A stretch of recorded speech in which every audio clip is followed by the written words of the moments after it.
back in January. Worse than ever. Currently, my emails are not working. All right, folks, we are on the air. Our little red light's on. So I'll call the meeting to order, and I want to welcome everyone this evening. We have some familiar faces and some new faces to our Albany City Council, so welcome. And first, I'd like to call up the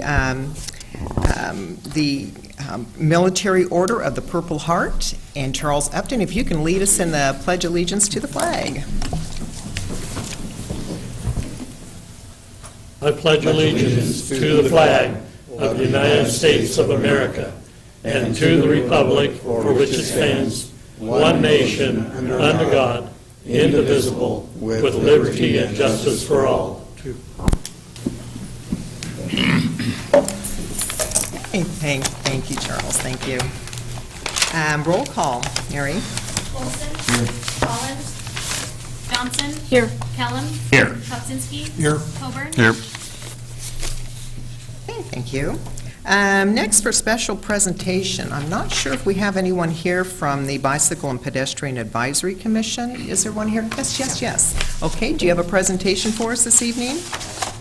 Oh, wonderful, Steve. So, yeah, I'm doing good. Thank you so much. It is my pleasure to be here to give to you, Mayor, the League of American Bicyclists plaque. This is the second time that Albany has been designated as a bronze bicycle-friendly community. So I will give this to you. Oh, wonderful. This is nice. Thank you. Very good spot. Yeah, I also have brought, and we just received this, that's a nice. road sign, which I think could be Wow, a very yeah. good spot, could be found for this somewhere in the community. Wow, that's really nice. Yeah. Oh, yeah. Oh, Put it sure over the appreciate road. that. So, Yes. Yeah. just to give you a little education on how it is determined that a town becomes a bicycle-friendly community. 5 areas are looked at. One is engineering, and for example, extending bike lanes. 2 very good examples are in the future. Hopefully we will have a bike lane going from here to Corvallis. That's in the works. They're saying that possibly in 5 years we may have that. And then we're also looking at a bike lane that would go out Riverside Drive down Highway 34 and connect what they already did in Corvallis out to Peoria. So those are a couple of examples of a future with much better bike communication. Education is another criteria, and that probably is one of Albany's highlights. We have a number of people that go around to all of the elementary schools and hit the 5th graders every single year, and they go through a bike safety program. So that's very strong in this community. The third one, encouragement, and you will be happy to know that one of the suggestions on here is to have the mayor lead a community ride. So I think you can look in the future to having some fun with that. So I have to get on a bicycle? Been a long time. Yeah. Maybe the city glad manager to. could take over that. Yeah, really. Let's make some fun. We have a fan club, and I'll do I'm it. sure they will all go along with you as well. Enforcement, a good connection with our law enforcement, and then finally evaluation and planning. So we have our monthly meetings, we evaluate what's going on, and then make some plans from there. So Wonderful. Yeah. Well, Steve, that is just wonderful, and we really appreciate all that the commission does. And for the record, so it's Steve Pensinger, so it's Pensinger. Did I get it right? Yes. And you're the chair, correct? Yes. Currently the chair of the Bicycle Commission, yes. I'd just like to add my thanks as somebody who uses some of the things that you folks plan and implement. Thanks to the commission for the many, many hours and the great work. I don't think people realize that we have a group of volunteers basically who run an incredible education program and have been doing it forever. Just because they believe in it. They organize events. and really have a great influence in the community that very few people see. Thank you, appreciate that. It's true, and it's made a big difference because, back in the 90s, I remember our council chambers full, people upset that we were going to construct one of our first bike lanes. So they did not think we needed to have any bike lanes in Albany, and so really, it's been such an effort with the commission of really educating the public on the value of providing that safety for bicyclists. So really appreciate all your hard work. Very So, welcome. Thank yeah. you very much. Thank you. Any questions, Commission? Yeah. Thank you. Okay, thank you, Steve. Okay, so next is, this is seeing about waiving the fee sign installation for the Military Order of the Purple Heart. And this would be to see if the council would like staff to check into covering the cost of the sign placement. So Charles was going to come forward and kind of explain to him the dilemma that they've come across. This is So- this is a sign that I have presented to once before. And what it is saying that Albany is the first, we've named Albany the first Purple Heart city of Oregon. With that, we want, it's not for us, but it's to say thank you to the city for all that you've done to help promote veterans and esprit de corps within the veteran community. And what better way than to have the Veterans Day Parade, which is the largest in this side of the Mississippi. It took a long time for us to get a lot of discussion, to select one city out of every city in Oregon. But since I'm the commander and I live here in Albany,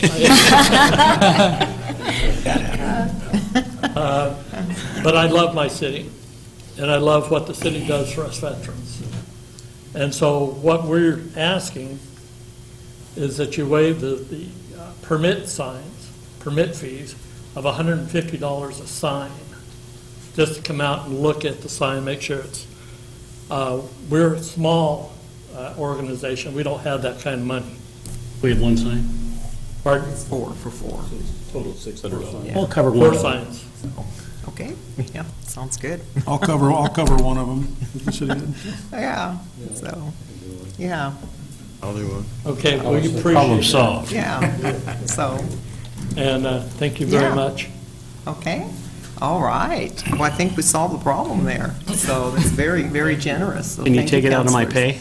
We sure can. Except for 1 month barely covers that. It'll take a couple of months, but Yeah, really. $147.50. That's almost. Just turn it as an expense, Rich. I still got a Hey! taxpayer if you take that out of my pay. probably not. Okay, so I guess that solves that, or other words, we were going to have just staff end up looking at, seeing about covering the cost of it, how that can be done. Some certain codes, we still have to pay through the state, so they were going to check in on it, but, yeah, all right, I think that's Great. done. We got her done, we figured out, let us know where locations are, and we'll get it worked out. Thank you very much. All right, thank you so much for attending, thank you. Okay, next would be the Lynn Benton Community College Albany Industry Request for Economic Development Funds, and this would be starting on page 4. And Kate, would you like to come forward and present this item?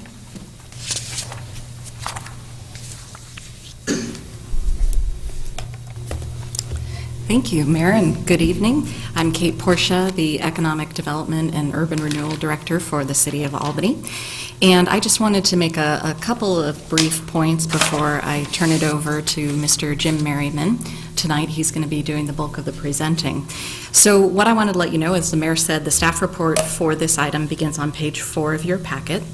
And it outlines the request that we received from LBCC and our partner industries here in Albany. This is a conversation that has been going on for years. It's a conversation that I've been a part of over the last handful of months, and I'm going to let Jim kind of walk you through the background on that. But the proposal that's before you, I really want to underscore, is an industry-driven proposal. It's a proposal in partnership with LB, but it is industry-driven, and it's of community-wide benefit. It seeks to solve what our industries have identified as the number one barrier to their success and growth in Albany, which is a trained and skilled workforce. And so we were trying to solve this problem and find a solution that could benefit not just a single business or not even a single industry, but multiple industries, as well as our community members here in Albany. So we understand also that there's the possibility that you might want to refer this to a work session, the July 7th work session. We completely understand and would be interested to know what sorts of questions or data or information we could sort of provide and work through on the side before that meeting. So we'd appreciate that feedback tonight. And finally, I want to direct your attention to letters of support. There are both some in the packet, and there's also a couple on the dais for you tonight. One from Samaritan and one from ATI Specialty Alloys. I want to make sure you're aware of those. And with that, I'd like to turn it over to Mr. Jim Merriman, President of Oregon Freeze Dry. All right, thanks, Kate.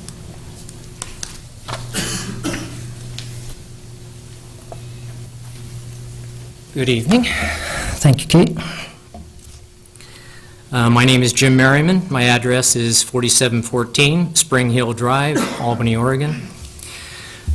I want to thank the City Council for listening and considering our request to grant economic development funds to LBCC to meet the needs of the businesses and citizens of Albany. I am President of Oregon Freeze Dry, on the board of LBCC, and tonight I am speaking on behalf of the manufacturing and healthcare businesses in Albany and the immediate surrounding area. Several representatives from these businesses are present and are here in full support of the fund request.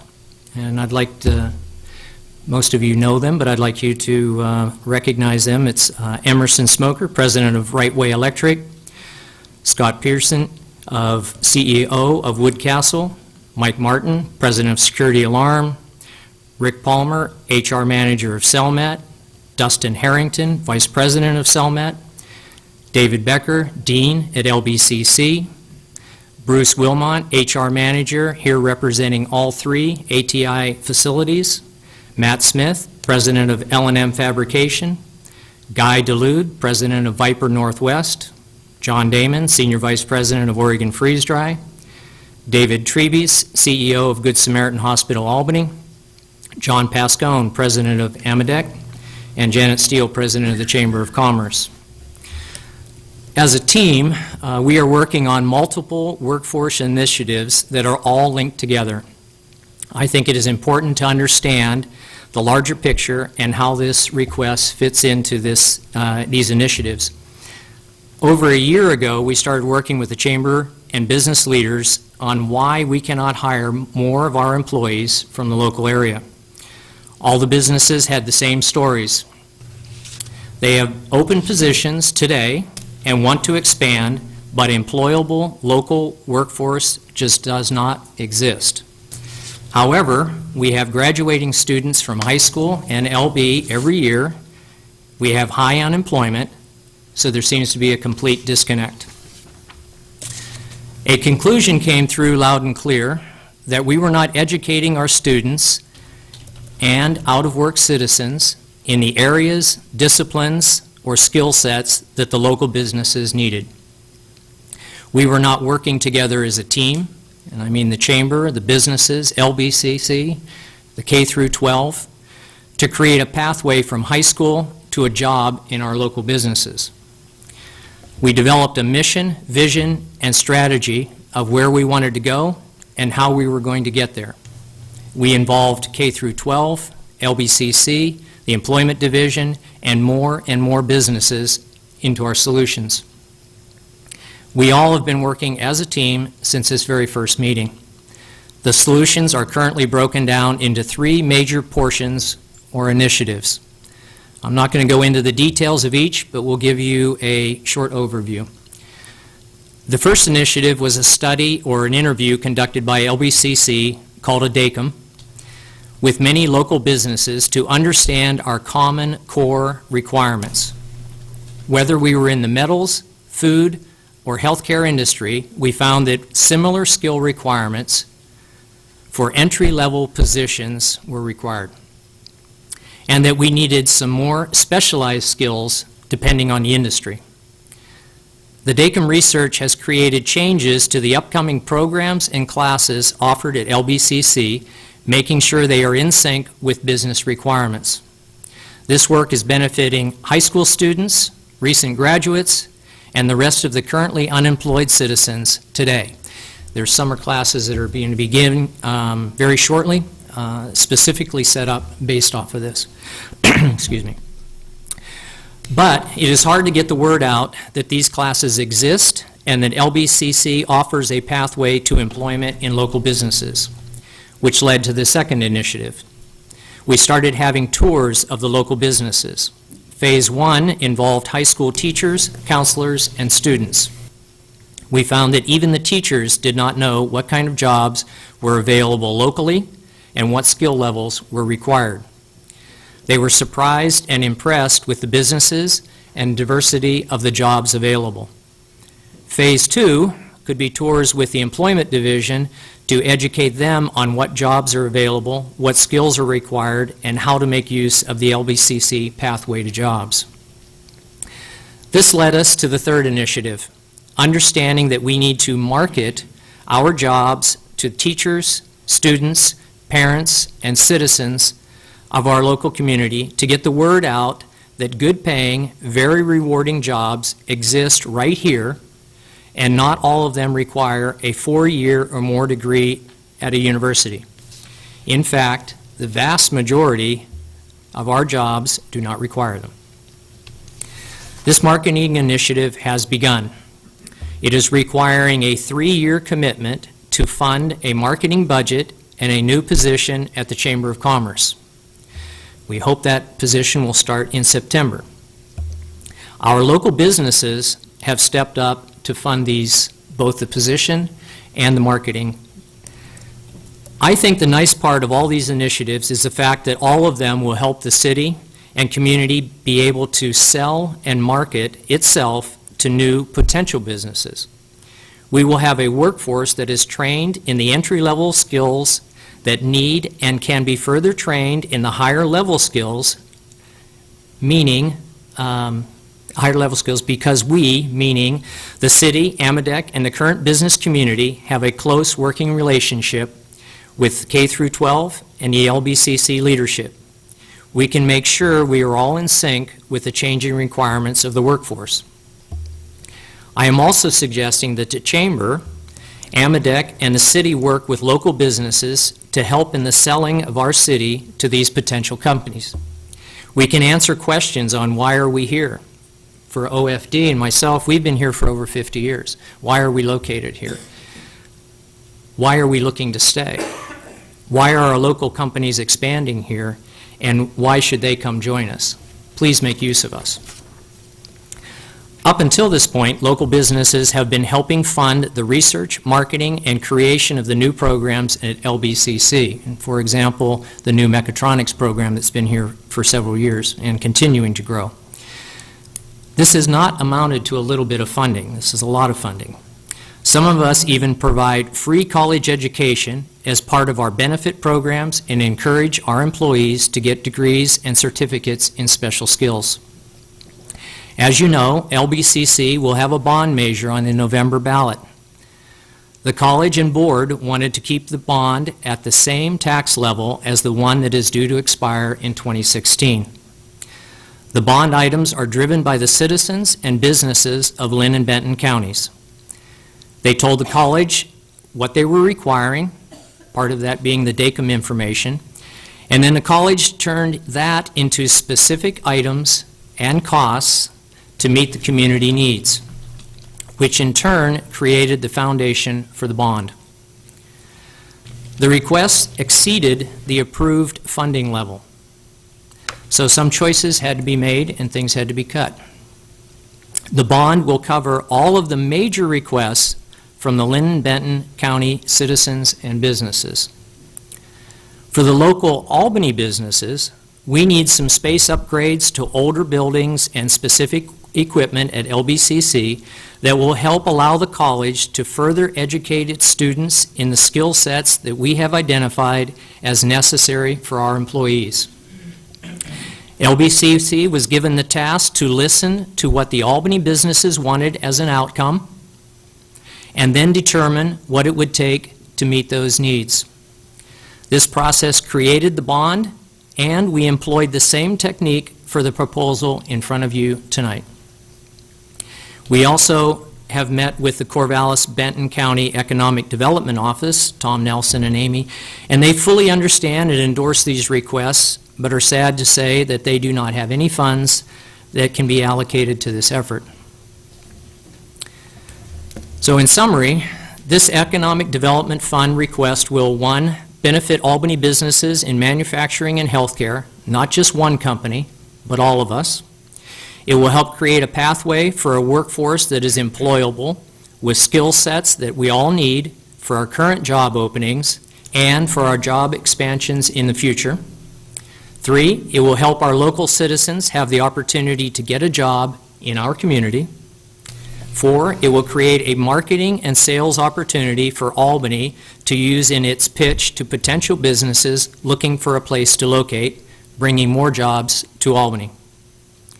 So again, I want to thank the council for giving this request consideration, and I know it's going to the work session, and we'll gladly answer any questions tonight and also there. So anybody have any questions for me or any of the other people that have come here tonight? Yeah, Councilor Killen. I have 30 or 40, but I'll try to keep it down to a dull roar. Start with, I own Willamette Welding Supply, and some of these people are my customers. That said is now on the side. Tonight, I am the counselor for Ward 3 and only the counselor for Ward 3. I look through the list of things that are wanting to be funded, and I see there are lots of stuff that needs done. I think there is a real need for welding of titanium and has been for a long time. Wachang has been putting on titanium, zirconium programs at LBCC for, I don't know, 20 years or more. But I also see that Wachang is outside Albany and Selmet is outside of Albany.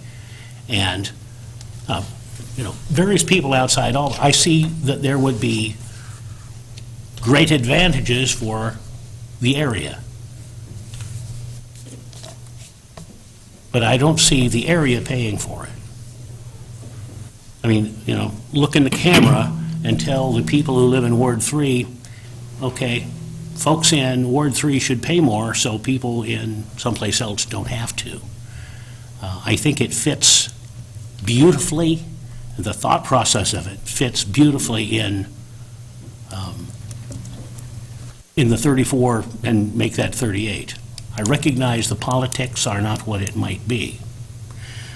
I mean, my question that I would like to have answered at some point is, why is it right that Albany pays for the area rather than the area pay for the area? Now, I don't expect you to be able to come up with an answer for that at this minute.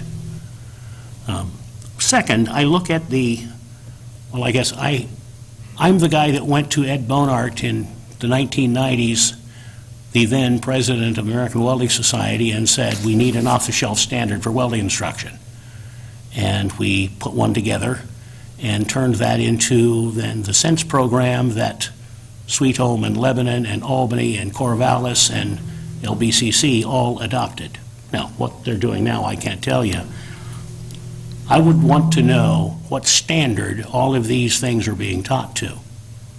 I see non-destructive testing. There are 3 or 4 different possibilities. Welding.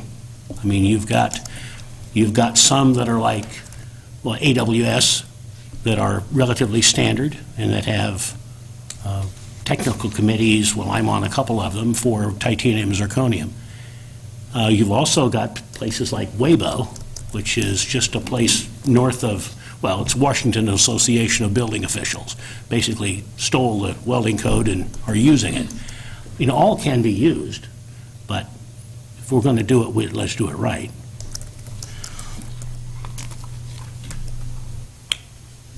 looking at the equipment, I see that there are a lot of zeros on the end of it, which tells me this is kind of a guess. It's not a real number. I don't know, I've been making bids for 50-some years, and I've never seen one that came out 0, 0, 0. And I would like to know how that was arrived at. I mean, it's, because if it's a guess, even a scientifically based one, it's still a guess. I see equipment, I'd like to know what equipment we're talking about. I have built welding chambers and used them, and matter of fact, for a couple of the local industries, I welded for some titanium and some tantalum and some molybdenum. And I will tell you, how you train people to do that is not in a chamber, according to what has happened in both DARPA and NIST. It's done in pieces. I mean, I guess I don't want to go into what I want to know is how the system will be managed. Because you can spend $240,000 for a whole bunch of, for 4 chambers, or you can spend $55,000 for one and then have a different one, and then one that just simply restricts your activities, and that's what welding in a chamber is really all about. You're doing standard welding. The chamber is there to protect the atmosphere around what you're welding, but it basically just makes you uncomfortable and makes it hard to do. And you can do that without having to spend $50,000 for a chamber. And that's what other people have done. I think that's all. Yeah. So I think it's a lot of technical questions that I don't know if Well, Mr. I mean, Merriman they're was going to be wanting available address to this be evening. answered, and I don't expect them to be answered tonight. I mean, there's no way you are not going to know about welding zirconium or titanium in a chamber. Well, actually, I do have some background, but that doesn't matter. The point is that, yeah, we hear your questions. I believe we have answers for them. And the work session, we can get into all that kind of detail and lay all that out for you. So I think we do have the answers for you. And I think it'll be real helpful, too, is when it comes to that work session, if all the counselors can kind of compile all of their questions and maybe get them to, get them to Kate, get them to staff ahead of time, so then they can be able to have some time to address them also. But Counselor Kopsinski, did you want a question? I'll do what you said. I'll just write the questions down and get them sent off to staff, and then we can have them in the packet for the work session and stuff like that, so. Yeah. That'd be great. Any other questions get addressed tonight, Bessie? Yeah. Well, it's not I'll save the question also for the work session, but I just want to say that I think this is an excellent idea. It sounds like there's been a lot of work put into it already. I've said for years, not everybody is fit for college, want to go to college or whatever, and we need a workforce here. I mean, I had no idea. I can't remember where I read it, in the paper, or maybe it was in our stuff tonight, but where Selmet has 40 jobs they can't fill because there's no qualified people. That's sad. And so I think we need to do anything we can to go forward with this program, because we need to take the people from school. And I will ask one question right here. Did I read that it was going to go into the high schools also? Yeah, this is for funding for LBCC to put in what the businesses have requested. Right. But we are working with the K through 12 group on having classes that would feed into LBCC, and so therefore there's a tie-in. Yes. Right, so that the teachers and even the students know what's available. Correct. Because they're just kind of going through school and probably don't even realize that there are good paying jobs right here. And so I think this is an excellent idea.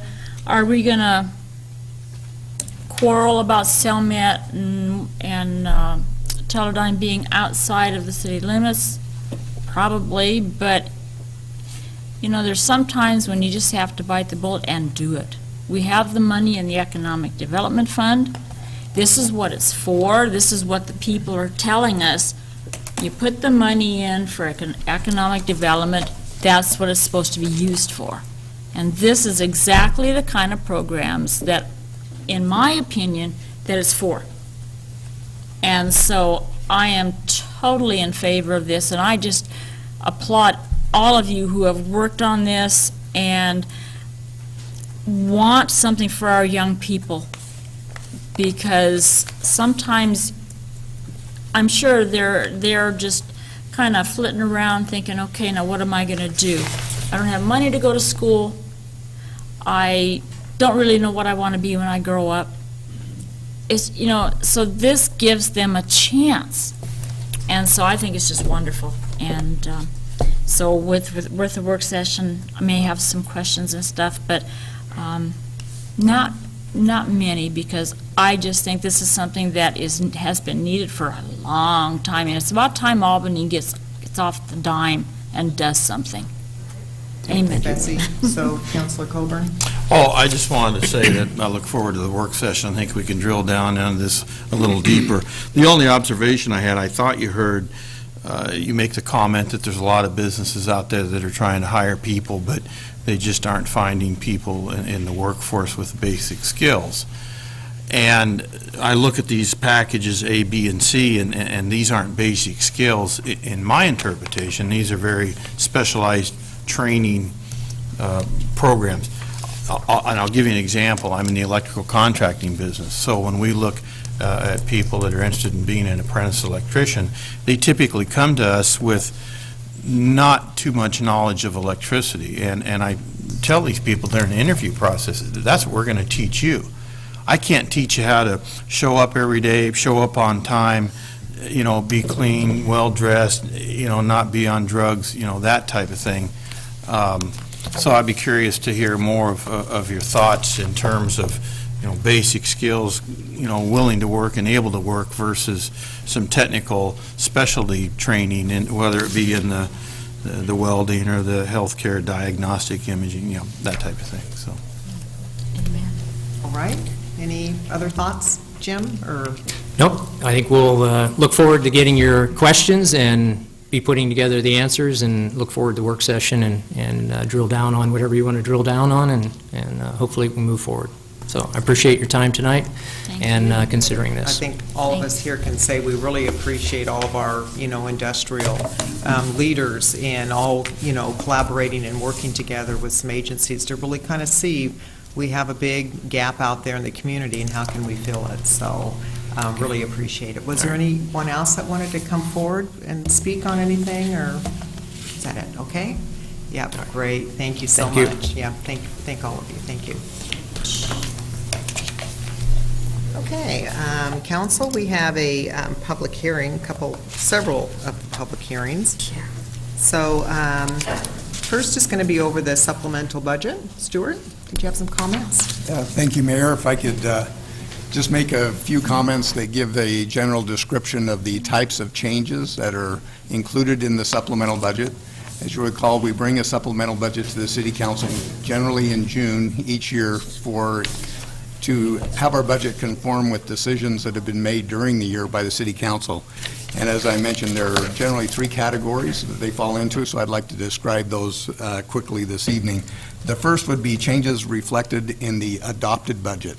The Budget Committee and City Council approved and then adopted the budget for 2014-15, and in that budget included some changes to the current year budget, such as we moved the housing program from the general fund to the grants fund, and that's reflected in the adopted budget. We also moved the ambulance fund to the fire emergency services program in the general fund. We closed the HARP program in the current budget. That program's been completed. And we also closed the Bancroft debt service program. So those changes would be implemented with the adoption of the supplemental budget, and then it would conform with the adopted budget for next year.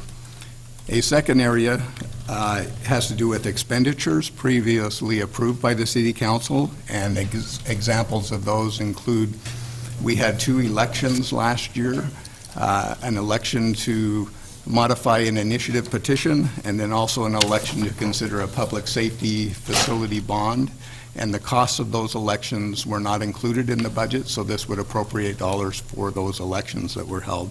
And also, in conjunction with the bond election, there were some costs that were incurred for bond costs, bond counsel costs, and financial advisory costs. And so those decisions or those expenditures were approved during the course of the year, and these modifications would bring the budget in conformance with that direction of the City Council. And then the third one that I'd like to mention is where actual revenues exceeded budget estimates. And an example of that is in the building division, the building permits. The growth and new permits in the community exceeded our expectations in the current year budget. Associated with those are surcharges that we pay to the state on those permits. And so with the activity that was greater than our anticipated activity during the year, modifications are recommended in the budget to authorize those expenditures in conformance with the revenues that were received. So those are the three main types of changes that are included in the supplemental budget. If there are questions on specific ones, I'd be happy to respond to those. I'd just like to add to the point that Stuart made and emphasized that I think sometimes we think that a supplemental budget is to deal with issues created by spending more money than we planned. And the case that Stuart just illustrated is a really good example of this isn't a bad problem to have. We had much higher revenue in our building division than we thought, which means that we had higher payments that we had to make to the state. We didn't budget for those because we didn't think it was going to be that high. These are the kinds of problems we should all celebrate because they're a good thing for the community. They show that people are investing in the community, but we have to be in conformance with Oregon budget law, and that's why we go through the process that we have here today. I think there was, if any, there was just maybe one line item, and I think it was in court, where we actually did sort of overexpend what had been authorized in the budget. Yes. Just because, again, we couldn't anticipate what the balance, or didn't anticipate as well as we perhaps should have, the balance between revenues and expenditures. But again, that's always a difficult thing to estimate because, you know, turnover in the police department can have a huge influence on the number of tickets that you write, which are the primary source of revenue for operating the municipal court. So that's kind of where we're at with this. Yeah. Okay, yeah, Bill? I'll make a motion, we adopt Just a sec, I have to do the public hearing part. Oh, I'm sorry. Yep. Any other questions of staff? Okay. With that, I will open the public hearing at 7:53 p.m. Is there anyone here this evening that would like to discuss on this item for the supplemental budget? Okay, not seeing anyone, I will close the public hearing at the same time. So from there, yep, Councilor Coburn. So, sorry. I'll make a motion, we adopt the proposed fiscal year 2013-2014 supplemental budget as presented. Second. All right, any discussion? Okay, all those in favor say aye. Aye. Opposed, same sign. All right, motion carried. Okay, next is, I'm going to have all of the items from all of items 2, which is clear through J, from A through J, and that'll just be all one hearing. So first I'll have staff, if you wanted to say a few words on these items before I open the public hearing. Sure. These are annual adjustments to our system development charges, connection fees, the North Albany in lieu of assessment, and some of these other special districts. The adjustment, as I said, is made annually. It's based on an index, the Engineering News Record Index, and while the municipal code says these adjustments will be made automatically annually, it's been council's tradition, at least in the most recent past, to hold a public hearing. The one exception to the indexed increase is our transportation system development charges. We have 2 increases in place here. You have the indexed increase, but also what is called the ramp, in which when we developed our new transportation system plan several years ago, rather than implementing the full fee all at once, council chose to look at some economic indicators, and as long as those were positive, to ramp the fee up over 5 years, and this, I believe, is the 4th year, so we would have one more ramp next year. So with that, if you have questions or after the public hearing, I'm happy to answer that. Okay, all right. Yep, Ray? A question on the procedure.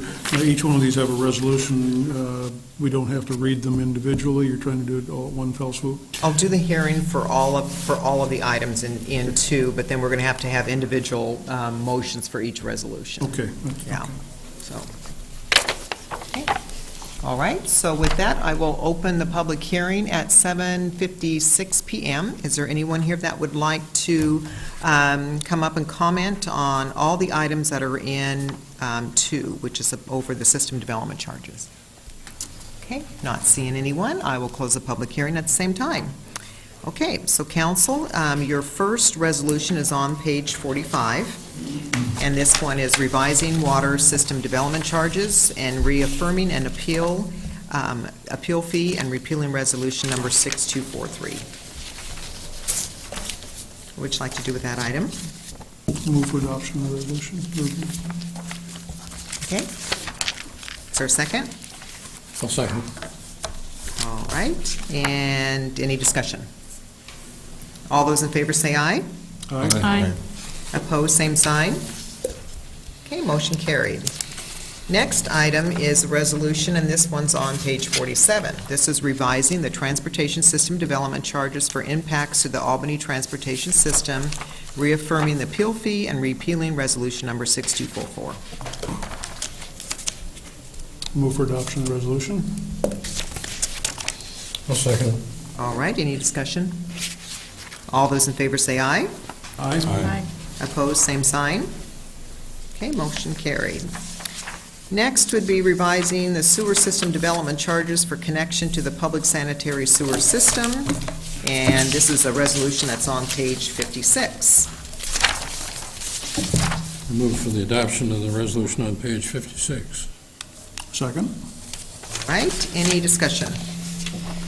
Okay, all those in favor say aye. Aye. Opposed, same sign. Okay, motion carried. Next is item D, and this is revising connection charges for street connections to improve city streets of unassessed properties in the city of Albany, and this is a resolution that's on page 66. Move for adoption of the resolution. Second. All right, any discussion? Okay, all those in favor say aye. Aye. Opposed, same sign. Motion carried. Next is item E. This is revising connection charges for sewer connections of unassessed properties in the city of Albany. This is a resolution on page 67. I move we adopt the resolution on page 67. Second. Okay, any discussion? All those in favor say aye. Aye. Opposed, same sign. Motion carried. Next is item F. This is revising connection charges for water connections of unassessed properties in the city of Albany. This is a resolution that's on page 69. Move for adoption of the resolution. Second. All right, any discussion? All those in favor say aye. Aye. Opposed, same sign. Okay, motion carried. Okay, item G, this is revising connection charges for storm connections of unassessed properties in the city of Albany. This is a resolution that's on page 71. Move for adoption of the resolution. Second. Okay, any discussion? All those in favor say aye. Aye. Opposed, same sign. Okay, motion carried. Okay, next page. This one is H, and it's revising in lieu of assessment charges for the North Albany Sanitary Sewer Basin. This is a resolution on page 72. Move for adoption of the resolution. Second. Okay, any discussion? Okay, all those in favor say aye. Aye. Opposed, same sign. Okay, motion carried. And two more. So I, revising special connection charges for a portion of the Columbus Street Sanitary Sewer Lift Station project costs, which are allocated to unassessed properties within the lift station service area. This is a resolution on page 75. Adoption of the resolution on page 75. Second. Okay, any discussion? Yeah, Bill? Can staff explain this one a little bit? Maybe I don't quite understand it. So there was work done on this Columbus Street lift station. I don't remember the year. But the lift station was designed and built to accommodate a much larger area than the existing development needed just to move forward with their development. And so this district was formed to recapture those costs for oversizing the district, similar to an SDC, kind of a hybrid between SDCs and LIDs, but essentially oversizing it for future development. So as development comes in that's in this boundary, they will pay this fee to pay back for that oversizing. This used to be back in the late 90s when we used to have subcommittees, and it was our Public Works Committee back then, and it was looking at, was when the Mennonite Village wanted to expand, and they could not bear the full cost of that lift station, and that's where we came up with doing this in lieu of assessment on it. So it has been around for quite a while. It has, and actually what was formerly called the Henshaw Farm subdivision, that's come back in and was approved at the Planning Commission, I think just last week, so they will be paying some of this fee soon as they develop. Great, thank you. Okay, any more discussion? Okay, all those in favor say aye. Aye. Opposed, same sign. Okay, motion carried. Last one is J, revising the improvement assurance charges for the non-oversized portion of future arterial and collector street improvements for streets located within the North Albany area. This is a resolution that's on page 79. Move for adoption of the resolution. Second. Okay. I love it. I just had to do something. You were like right on the end of your seat. It's like I'm gonna interject. I'm gonna get mine. That's funny. So I okay. didn't mean to hog the whole thing. But sorry about that. All right. So any discussion? Okay. All those in favor say aye. Aye. Opposed, same sign. I should vote against this. Okay. Just because. Okay. All right. We did it. Good job. So next is business from the public. Is there anyone here that would like to bring an item forward to us this evening? So, okay, oh, Tom, okay.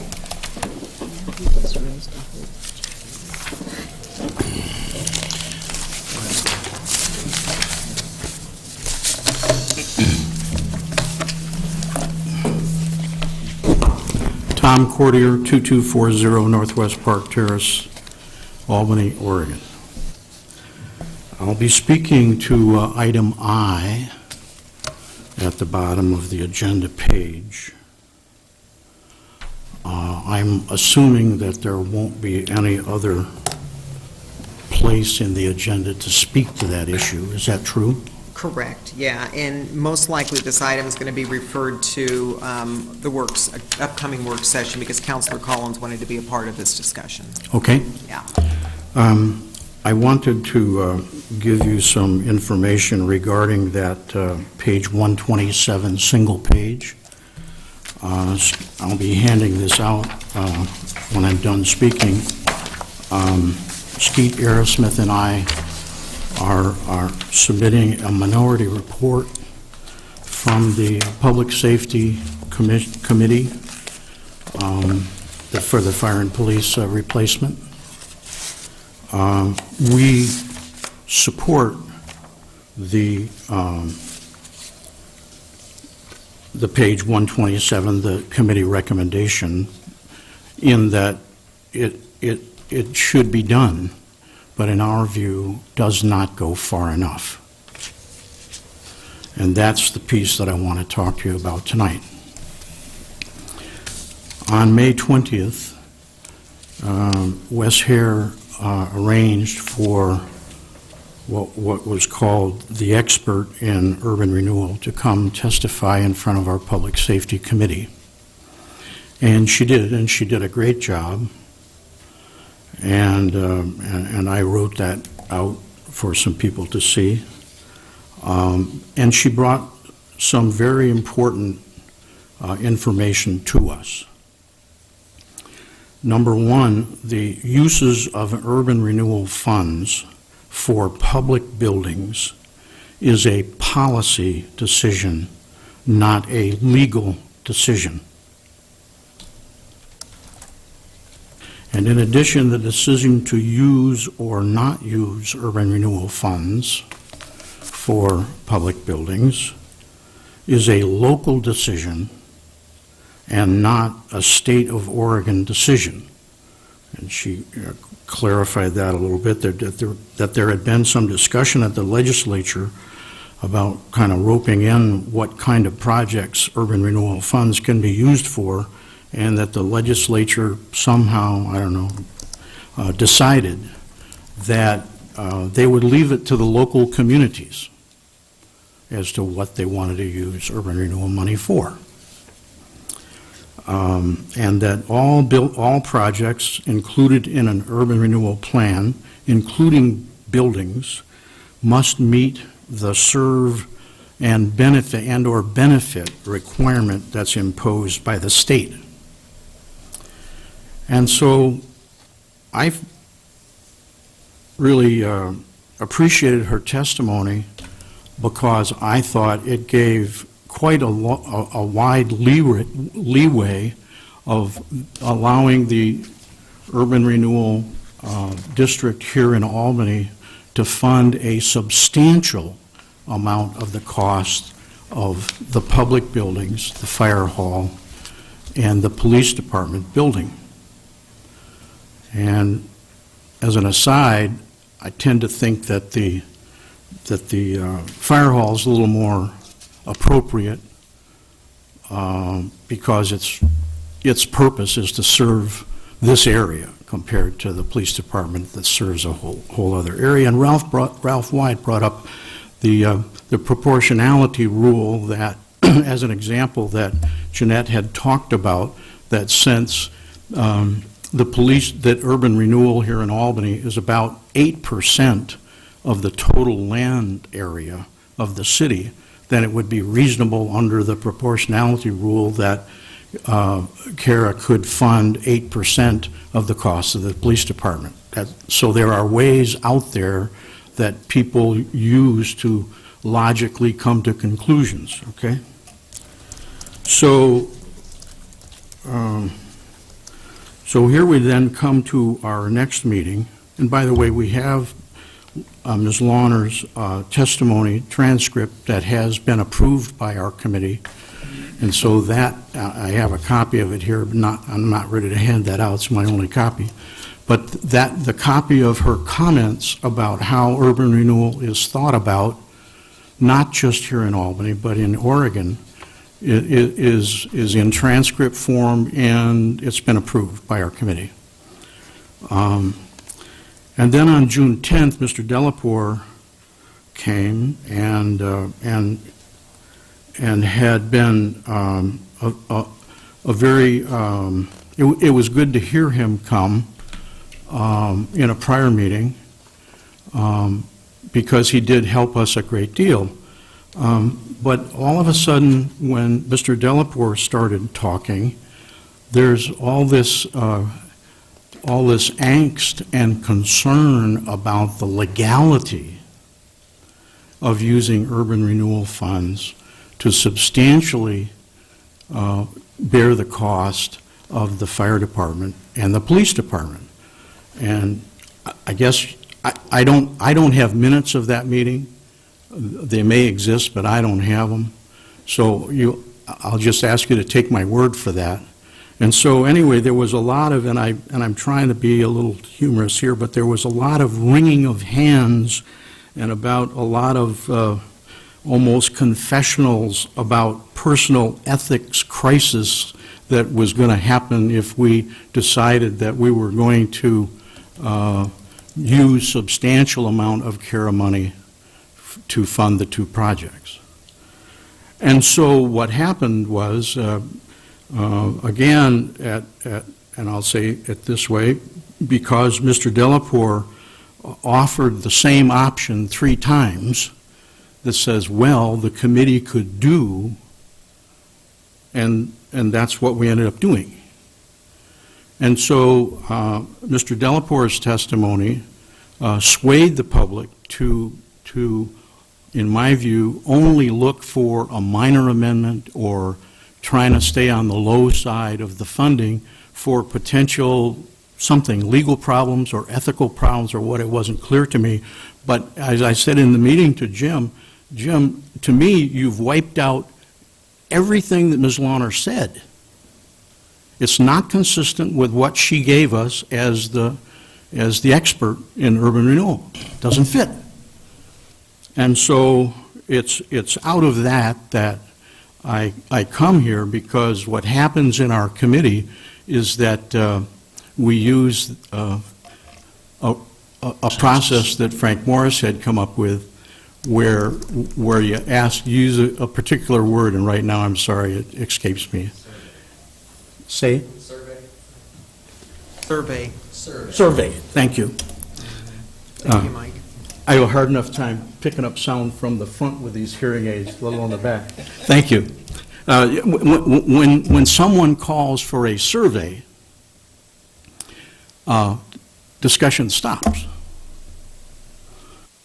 And so the item that's on your agenda, page 127, was done as a survey, and now you can only say yes or no whether you support the survey or not. I mean, whether you support the idea that somebody puts forth and then says, all right, I want a survey. You can't say why, you can't have a debate, it's yes or no. And so everybody said yes, I said no.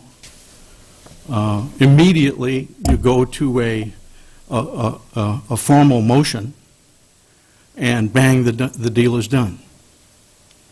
And so I wanted to point out that the major decision definition that's in the document, the renewal document, only deals with increasing projects, debt, scope. It's all increasing. And what we are proposing is that we substitute some of the projects that are public projects that already exist in the table, in the report. So if you substitute projects, there's no prohibition against substituting them. You don't have to increase the debt limit. But just, see, I had never done this before until today. If you look at the report that shows all of the projects, the 51 line item projects, and their potential costs that was done back in 2001, 13 years ago. When you look at those projects, I went through them really quick, and here's what I found. 33 of the 51 projects, activities, they propose to invest money in public projects, not partnerships, not restoring a house or restoring a building, but a public project, like walking paths and bike paths and esplanades, and there's a whole raft of them. It turns out 33 of the 51 projects are public projects. And I tend to believe that people have forgotten, because the mantra has been, well, we invest money in projects that will have a TIF coming back and we'll get the money back. Well, with 33 projects out of 51, by the way, that's 64% of the projects. And if you add up the dollars that are associated with those projects, the cumulative amount in that list is $34.8 million. Turns out 27 million of that 34.8 are public projects. That's 77%. So the idea that we're somehow violating the intent of CARA by doing public buildings like the fire department and the police department, there's no, I'll grant you, there is no line item for a police department building or a fire hall in this report. But to say that we would be going away from the intention of CARA isn't accurate in my view. And so we have a proposal that I'll hand out. I'm looking forward to the debate. I'm hopeful. I'm not believing that taking this issue to the voters is a burden. Back in March of 2013, we had a ballot measure, 22116, that was passed by the voters by a margin of 56.8%. Some 9,200 people voted in that election. And so, that measure said the public wants to be involved in urban renewal decisions. So I would ask you to consider that you don't automatically throw out a major amendment. I'm not saying it has to be one, because you can substitute, I believe, some of the projects that are there for a substantial amount to be given to the fire hall in particular. But the public said, we want to be involved in urban renewal decisions. And so I think that the public will embrace the idea of building a fire hall and maybe a portion of the police department if they're given an opportunity to understand that if you do that, your taxes won't go up when those buildings get built. So thank you for your attention. I could answer a question if anybody has one. It's okay if you don't. No, I mean, everything you stated is, I want to clear it, is your view, and there is another side to that. I understand. Your opinion on that. So, but I think Mr. Delaporte would like to correct maybe a couple statements, or. Well, I'd like to give a counterpoint since I was highlighted. Sure.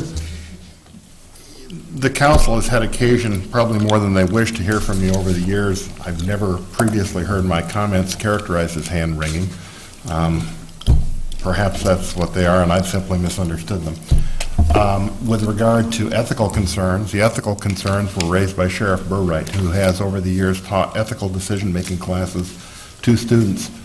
And his concern was articulated that he didn't think it was ethical to expect urban renewal to pay for facilities which are not, to the extent that they are not going to generate TIF revenue back.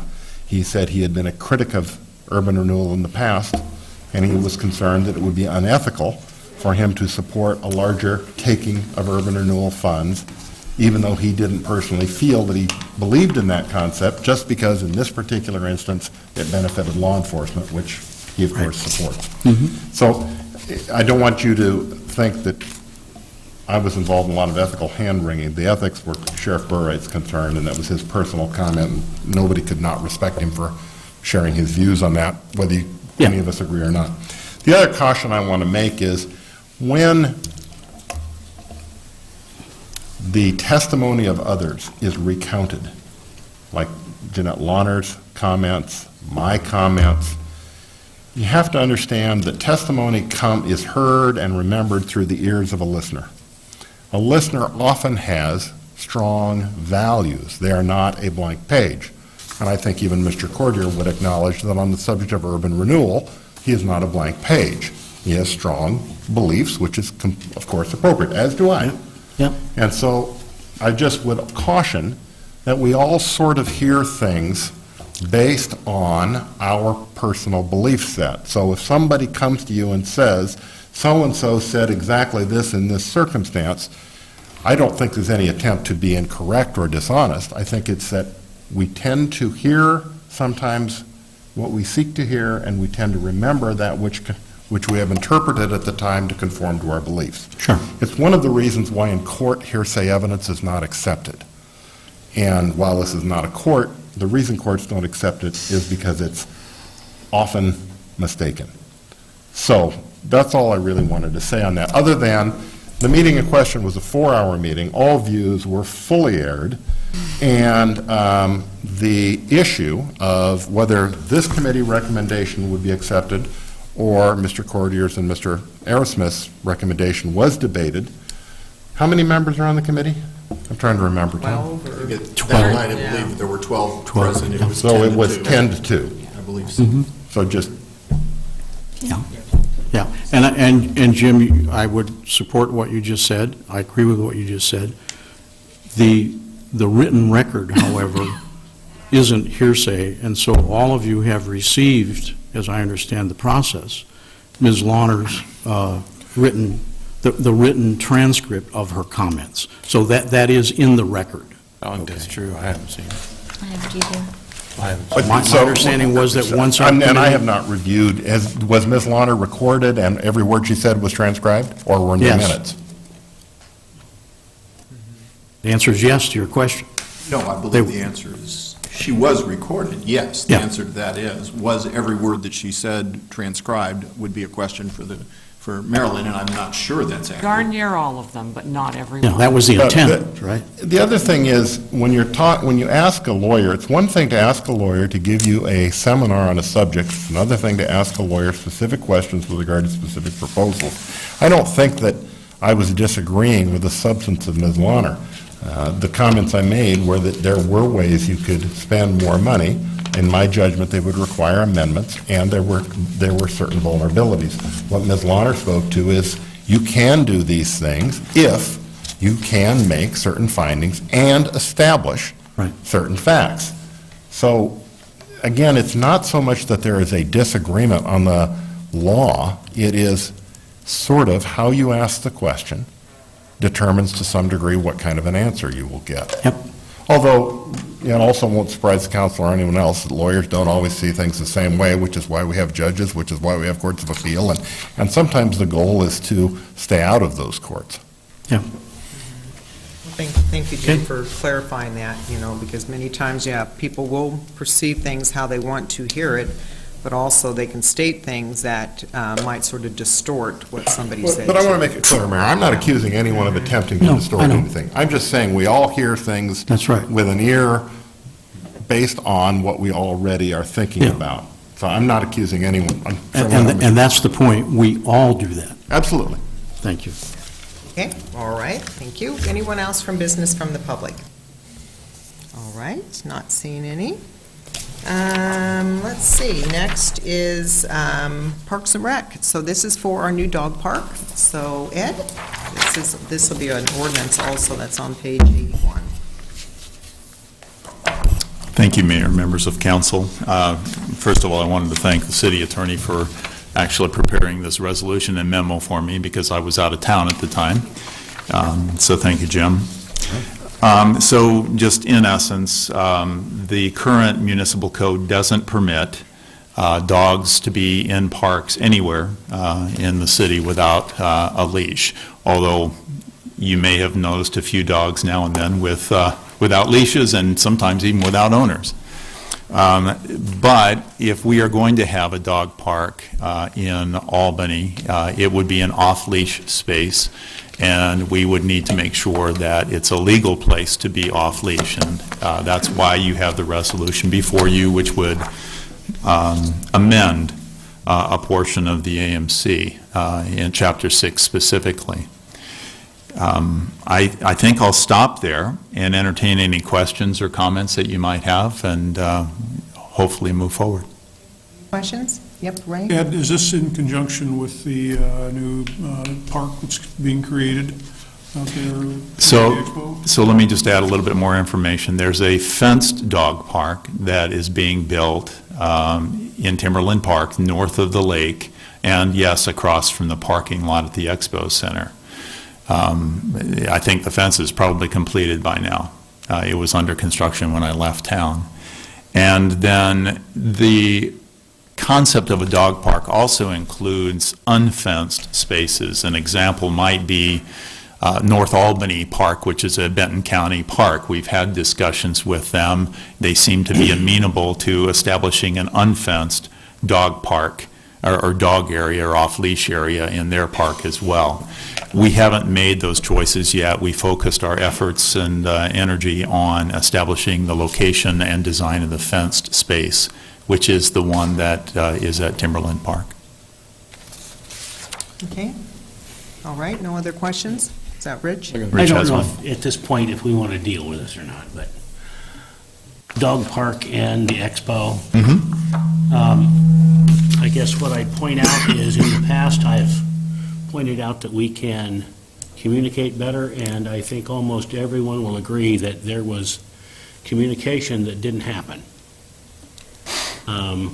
Or it happened in a timely manner or untimely, and that's not between you and me or between you and Expo or whomsoever, or between Expo and the commissioners.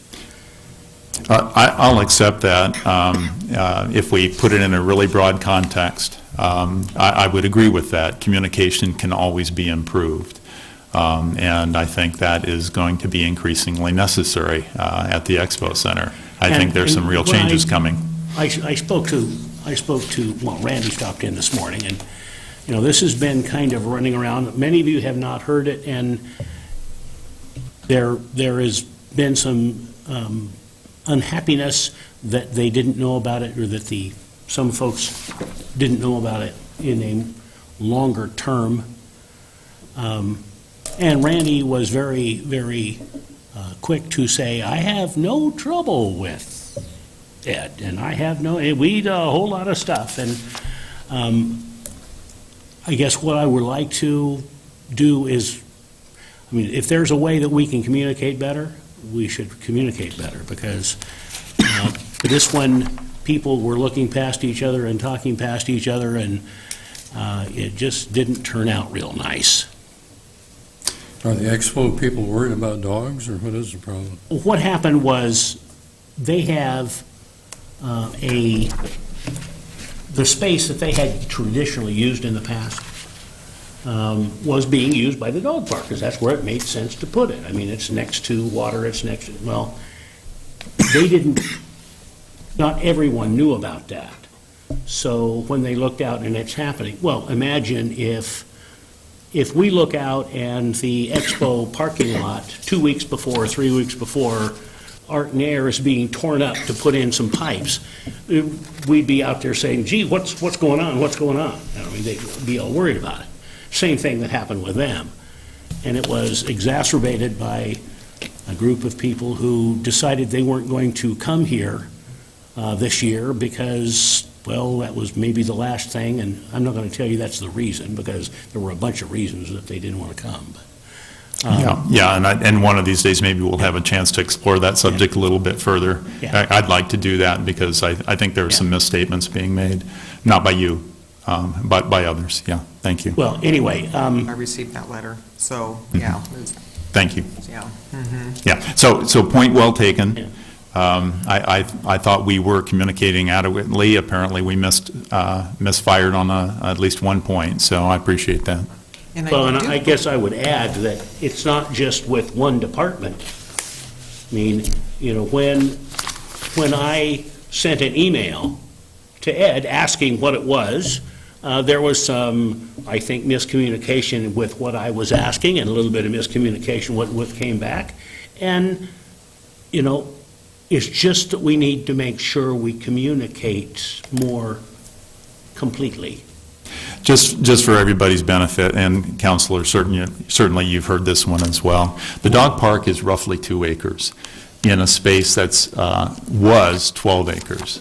And so we've taken 2 of those acres, converted it to a fenced dog park, leaving 10 acres of open space, which by my calculations, if, as has been claimed, that you can park 100 motor coaches in what is now the dog park, you ought to be able to park another 500 on the remaining acreage. So I don't think we've actually harmed the events that are being discussed at this point. With that said, we have certainly offered to and indicated our receptivity to sitting down and having conversations about how we can actually accommodate those motor coach rallies. part of the miscommunication can be from the other side too, when the city isn't informed that events are actually being planned on our property. It would really be nice to know that. I had that discussion with Kate. Yeah. About, Yeah. is there a master place where we can have everything that Yeah. happens in town? Yeah. Because if you don't know what they're doing and they don't know what you're doing, and the hotels have no clue, I mean, the shiny part about this was that as looking around for more space, it became obvious that the airport folks said, well, I see them down, we're having lunch, well, you can park 75 feet off the center line of the runway, which all of a sudden, then there is Yeah. this There are gigantic solutions. place that Yeah. we can park people, if we wanted to go through the trouble to mow it and make sure that. So if nothing else, perhaps this conversation is started again, and that's terrific. I do appreciate that. So do you have other questions about the ordinance? I guess I do. I've got a question about enforcement, I guess. Please. I don't plan to have any more dogs. Really not fair to the dog for a single person like me to, in fact, I get scolded by my little black cat for not being home all the time. But I am wondering, are we going to become super aggressive now that we have a dog park for people who use other places as a place to walk their dog, like So I should in my leave. neighborhood is Central School, and I Yeah. have neighbors that go there. And So I can't really speak to that because that hasn't been a part of the conversation I've been involved in. Lieutenant Dorland has been a part of our dog park design and rulemaking committees. By the way, we've worked with more than 70 citizens on this project. And Casey hasn't said anything of the sort. What he has said is if you're going to have a dog park and invite people to be off-leash in a defined space, then there would be a need for a rule change, and that's what we're doing tonight. The focus is going to be on whether dogs are either inside the fence or outside the fence. If you're outside the fence, technically you're violating the existing ordinances, and it'll be posted as such, and people have choices to make. We're not talking about the rest of the city. I don't know if the chief wishes to speak on the subject. Well, we break the law every day. Jay walked across the street, come to the meeting tonight. I'm not confessing anything. No. And we should, in the dog park will be a great added amenity for all the dog shows that are out at the expo. So to be able to have that dog park there, I think would be great. But I do believe it was in the Democrat Herald, wasn't it, when we had the meeting back in early spring over the dog park? Yeah, I'm sorry, Mayor, it's been a very public process. But that said, it's understandable that some people sometimes don't see the articles and don't see the press releases and don't catch wind. So Yeah. we can always do better. Yeah, Wes? Yeah, I was just going to respond to Councilor Olson. We're not looking to go out and prosecute people for violating the dog at large ordinance. I mean, we do get a substantial number of complaints, and we try and deal with them as fairly as we can. One of the complaints that we've had over the years is that there was no legal place for dog owners to take their dogs off leash. And that's what this responded to. And of course, as Ed has indicated, we're kind of looking toward the future. I know one of the things that I'm seeing in other cities around the state is now a request for small dog parks where they can take, because many people are afraid of having their small dogs off leash in an area where people have pit bulls. I'm sorry to pick on pit bulls, but Rottweilers or whatever other dog might, be tempted to snack on a poodle. So anyway, we may be faced with that request. To put small dog park dog owners at ease, we have 2 separate spaces within the park that we've designed. So bring your Chihuahua and it'll be just fine. So small people with a dog go to one place, and large people with a dog go someplace. That's right, we'll figure it out. Yeah, and that's one thing, when there was that community meeting, boy, we really heard that, as they wanted them as separate, kind of spaces. So, Yes. Yeah. Can I suggest an amendment to my own ordinance based on my listening to Director Hodney, when I wrote the ordinance, I was not thinking of a Benton County park, which is not one that our director would normally post and designate. That's But correct. it is in the city of Albany, subject to our rules. Therefore, what I would suggest the ordinance be amended to read is, if you look at the part that is in the dog park exemption, I would say, notwithstanding any other provision of this code, the Parks and Recreation Director of the City of Albany is authorized to designate, and here's the change, or approve areas of public property wherein dogs may be permitted to be off-leash, and then dog activity which is consistent with the rules posted or approved. What I'm envisioning is that in the North Albany Park, that the North Albany Parks folks would coordinate with Correct. Director Hodney. Right. Hodney would approve their posting, and that would then meet the terms of the ordinance. That's correct, Frankly- because I won't have the authority to actually designate it. Right, Yeah. but you would have, without Ed's approval, it wouldn't pass our muster, because it's still our ordinances that govern what dogs can and cannot do within the corporate limits of the city of Albany. So I apologize for missing that. I didn't think of the fact that somebody else has a park other than Albany. Thank you, thank you, But Jeff. with that change, it will function just fine. So would you like to read the first reading then?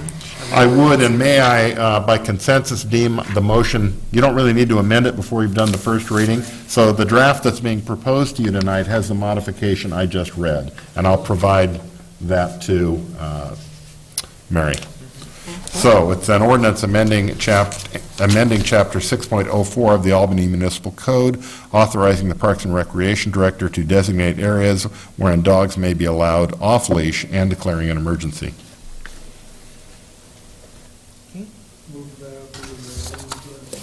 Title only? Second. All right, all those in favor say aye. Aye. Aye. With the Opposed? codicil that it be brought back with the correct, Well, the correction, what you're adopting tonight is the version that I just made the note, the correction to. okay. Yeah. So any opposed on that first reading?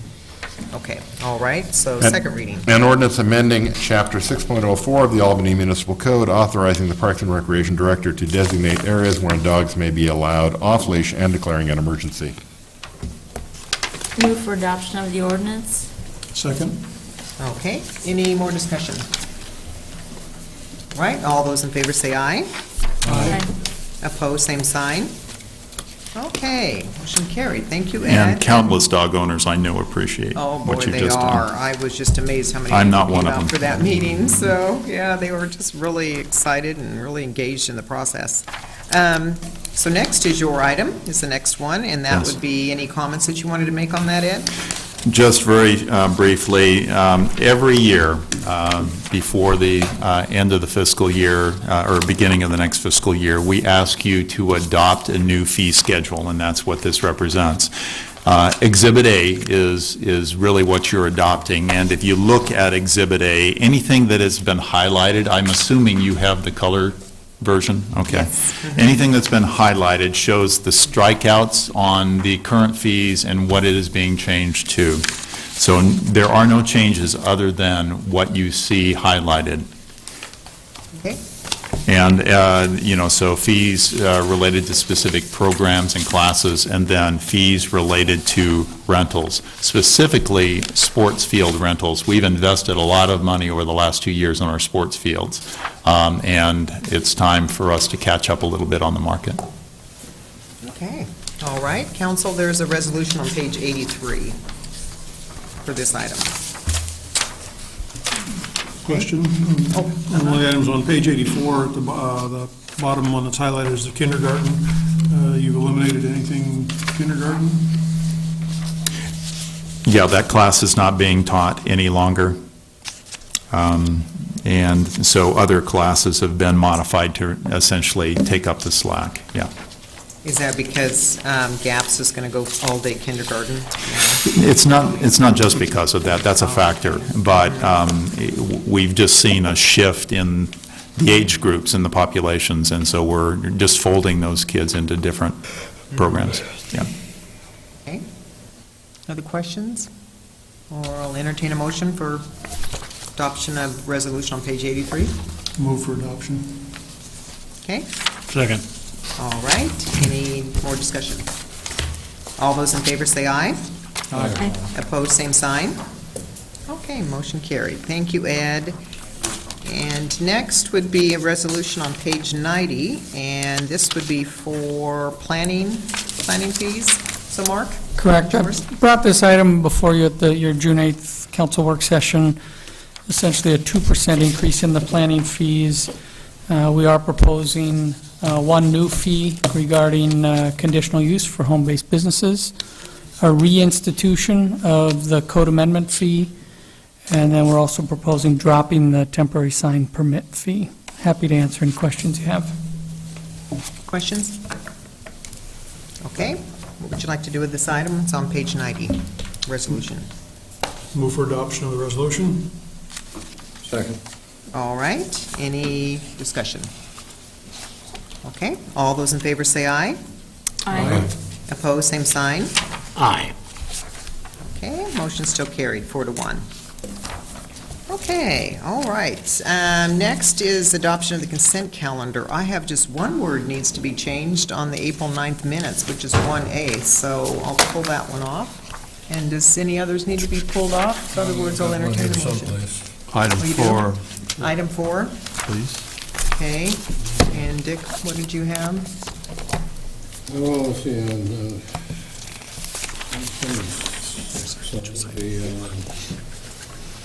item A. A grant? One of the grants. Oh, what was it, Dick? It's the same one that you pulled off. Was it the same one? Or what page did you say, Dick? I didn't hear you. Page 96. 96. Oh, wait, no, that's Oh, that's the same item I pulled off. Oh, here it is. On page 95, second paragraph from the top. Okay, so that's the same item, so, yeah. So I'll make a motion for adoption of the consent calendar with the exception of items 1A and 4. Okay, all right, all those in favor say aye. Aye. Opposed, same sign. Okay, so, right, Dick, so on yours was page 95. I referred to two of my physicians saying that they thought the moratorium on the marijuana medical dispensaries was a foolish idea. So, not just one, but two. On 2. So what paragraph was that, Dick? I mean, Second down. paragraph from the top. Second paragraph. Okay. So what word did you want to have changed, or did Mary understand that? What were you wanting changed, Dick? Oh, it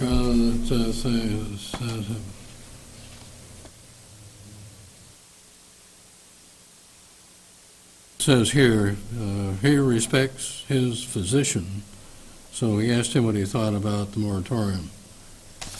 He respects his physicians would be better. Oh, physician. And he asked them what they thought about both his physicians said they were against it. Okay, so just add the S then to it. And both his. Okay.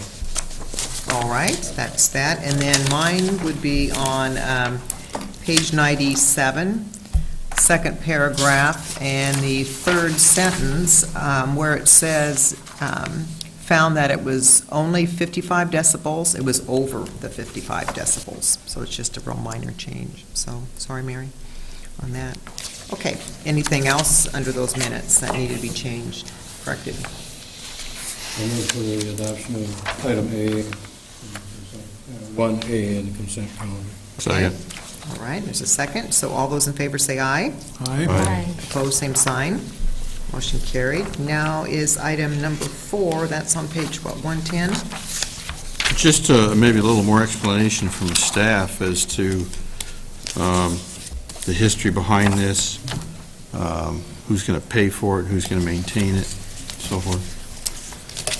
So the improvements that are made here are to provide access to the 7-Eleven because of the impacts from the roundabout. And you're asking who's going to maintain the access way? Well, as I was reading this, it sounded like the owner wanted this easement and the owner would make the improvements? No?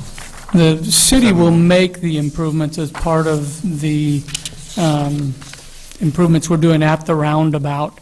As far as ongoing maintenance, I will have to check with staff. I don't know what agreement has been made with 7-Eleven. It is to the benefit of 7-Eleven, so it might make sense that they do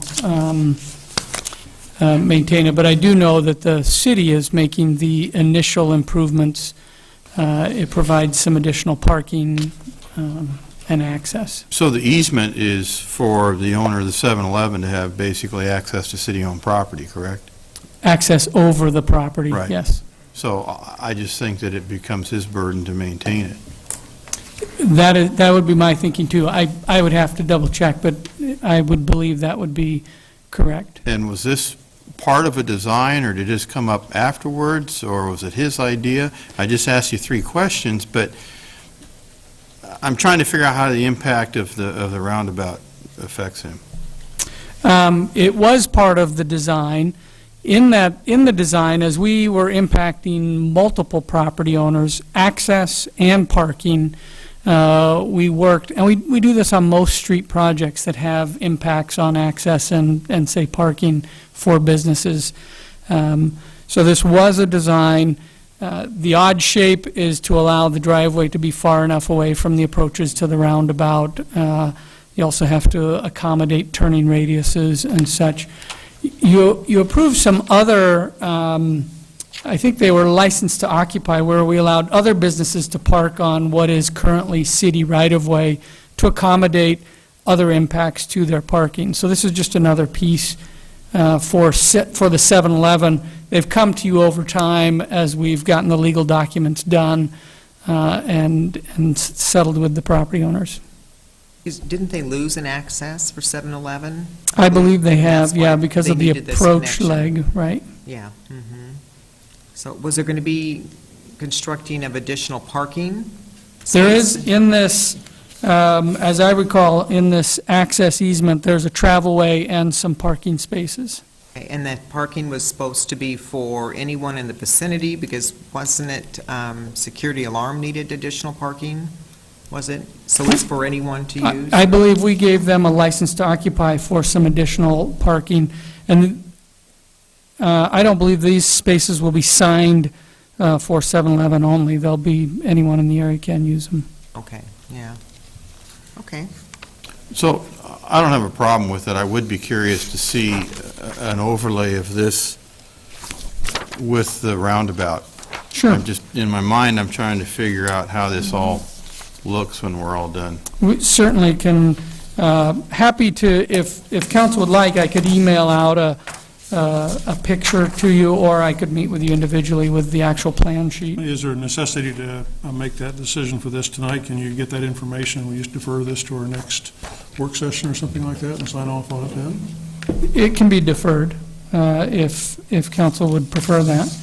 I'd like to get the answer to some of the things that Bill's... Okay. Well, and I would too, and because now I'm rethinking my statement earlier about the maintenance of it. I guess I need to understand how the roundabout impacts these businesses, and if the city put this in and hindered some of these businesses, then maybe that ought to be an aspect we consider. Okay, so you want to just hold over this item till our next work session? Okay, that'd be fine. Thank you. And were you, Mark, speaking of this project, did you address the concerns from the transmission business on First? Wes, did you get a chance to tell them? Yes, yeah, Okay. Mark and I had talked about it. So you Correct. talked, yeah, okay. Yep, yep. All right. I just wanted to make sure you got that message. A notice will be going out to all the businesses in the area, I believe in about a week, which will be a week prior to the shutdown for the roundabout construction. They'll have the detour maps and everything else in that notice. Yeah, great. So, okay, so that item will be held over. So next, council, you have award of bid, and this is for Powers Avenue, Oak Grove Drive East Water Line. Did you have any comments on this one, Mark? This is on page 116. Just to note, this is a project that's funded through our North Albany Water Capital Fund. There's a surcharge that customers who are outside the city limits pay on their monthly bill. We collect that surcharge, and as we build up enough revenue, we use that money to address water lines that are outside the city serving those customers. So they're paying for their own capital improvements out there. What was refreshing to see on the bids is that 5 out of the 6 were right on or under what the staff estimate was. That usually doesn't happen, so that was nice to see. That's great. Does that mean they went down or you guys went up? Well, we prefer not to be the low bidder on our estimates, so there's a little bit of conservatism in our estimate. All right. Any other questions? Or what would you like to do with this item? Move for adoption. Okay. Second. All right, any discussion? All those in favor say aye. Aye. Opposed, same sign. Okay, motion carried. Next, page 119. This one is appointment to the Human Relations Commission for Debbie Berg. This is Counselor Kopsinski's appointment, I believe, isn't it? And just Yeah. a point of order, this only goes until the end of this year, and then either redo it or get somebody else or something. Okay, all right. Oh, Bill? Well, I just had a question, I guess, for Ray. So you had talked to this individual about being on human relations and so forth? Okay. If you'll note on her application, she's just laundry listing all the... Well, I did notice that. She wants to get involved, so this happened to come up and say, all Fair right, enough. here's an opportunity to get your feet wet. Yeah, it prompted the question because the original applications were for Parks and Recs, and her interest in being involved was specifically directed And towards I Parks posed the and question Rec. to her, this one, particular one was down the list. Was she still interested? And I she said, yes, she was. I understand, it's like, You know, if that's all you got, I'll take it. We had a lot of great applicants, last winter, and, there was a lot that wanted, that were new, that wanted to be involved on some of our boards and commissions, but when there isn't the vacancies or somebody was needing that, having an appointment, I always, tell a lot of the people that we end up sending them a letter that, sorry you didn't get appointed, is that there's always, during the year, there's always appointments that arise. So the two in front of you are both two applicants that had applied from last winter, so I'm glad we're able to kind of find a spot for them. Okay, so we need a motion on Debbie Berg.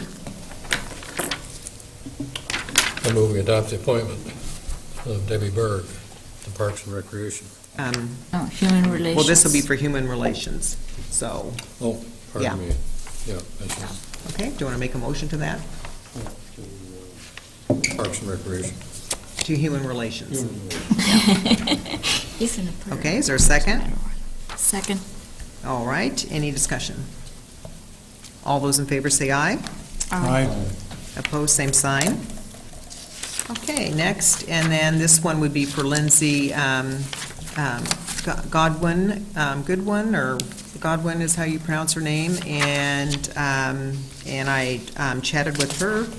Nice young gal, and she's actually a planner with Benton County, so being on the Landmarks Advisory Commission will be a great fit because she'll really, have some background in land use law. So, Bill? I had the same concern, so I'm glad you spoke to her, because the application doesn't really address any of those issues, but I'm comfortable that you've spoken with her. Yep, yeah, I called her up to see if she was interested in it, You know yeah. where she lives? She lives in North Albany. Yeah, so, I think a lot of times when people do apply for our committees, the way it's Landmarks Advisory, some people might think, well, what is that really? And they, like Planning Commission, Parks and Rec would be a common, one for people to really know what the scope is It's at. probably for balance citywide on Oh, these yeah, committees. yeah.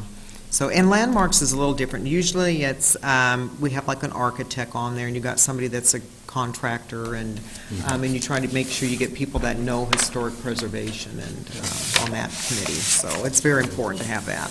Kind of concerned about. Yeah. Okay, all right. Is there a motion then?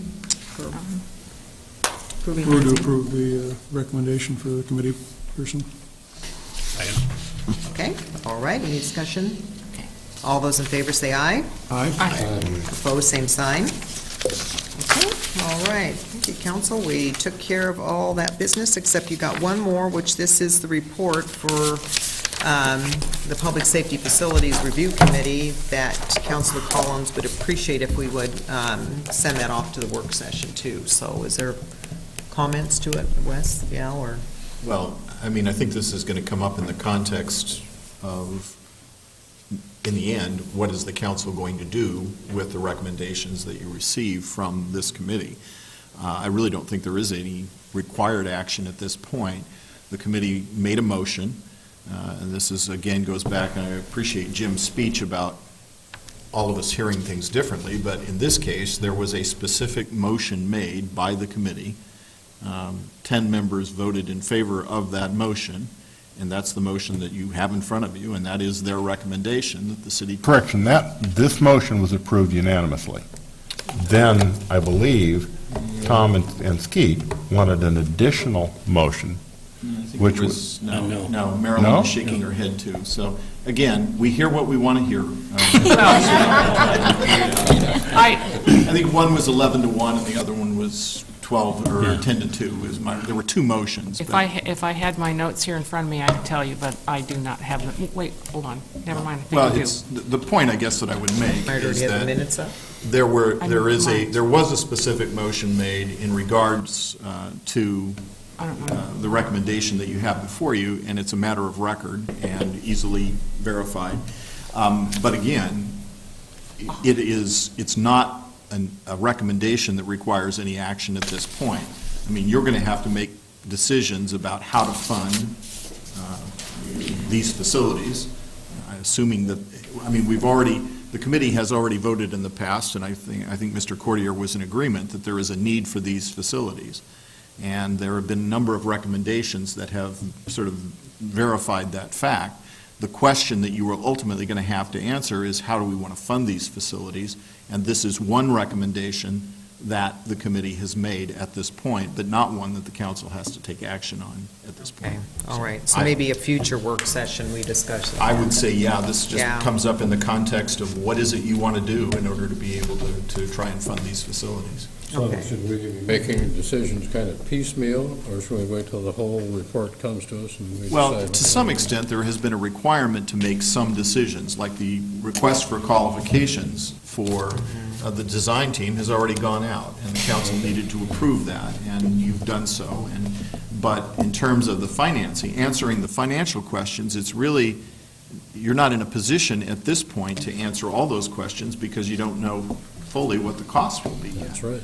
So again, all I'm saying is that this recommendation, while it's good for the council to see it and receive it, and that it was based on a motion that was passed by the group, there's no requirement and, in fact, no ability, in my opinion, for the council to actually act on it at this point. All right, Bill, did you have another comment? So I'm curious on the procedure, because what I've been thinking is that any decision to use CARA funds on the police or fire station improvements, in my opinion, should be discussed first by the CARA board, and then that decision ratified or reconfirmed by the ERA board. And I'm wondering council's involvement in this. Now, I recognize we're all the same people, but there is the different groups. The legal distinction. Right, and so I'm wondering if it's premature. I mean, we can certainly listen to the presentation, but I would hope the process would start on the other end and work its way up through CARA. And that would have to happen, yes. So you would, if, before any funds are used. But I don't think this recommendation precludes that process, or, and again, because the council is not being asked to take action on it, you're not in violation of, you're not making decisions in advance of the recommendation of your advisory board. Well, I'm in favor of doing nothing. So maybe, so instead of going to a future work session, it needs to, make that whether the a council motion wants it, if you bring the item forward to CARA, it needs to go to the CARA board first, Okay, all right, any other comments on this item? I did Okay. find my notes from that meeting, Oh, if you you're did? interested in the... Yep, sure we are. Okay. And Jim and I were both right, so... I guess we all remember things. Yeah, Careful, Jim. I have a feeling this is going to go a certain way. You want to buy me lunch on it? Now I gotta find it again.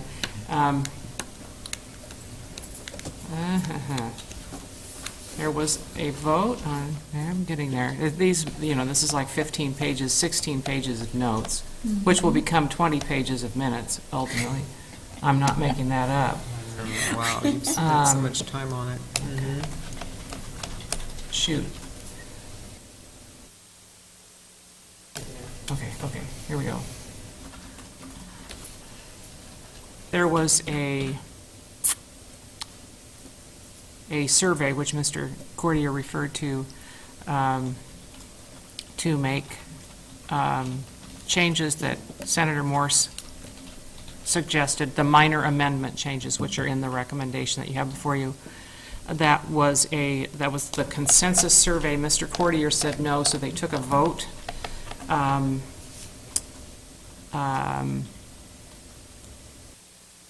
Mr. Cordier and Mr. Arrowsmith voted no on that motion. Mr. Cordier then made a motion to ask the council to seriously evaluate and make a decision on, well, no, this was for the group to propose a substantial amendment to the CARA plan and submit that to a vote of the taxpayers as the charter now requires. That vote was defeated by 10-2.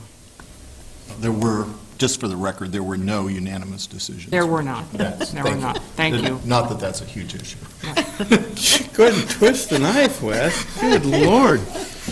Just sort of in keeping with the fish picture. I was going to say, I'm expecting the fish picture any moment. I'm going to let you defend yourself next time. Thank you, Marilyn. So, okay, And council. charge him.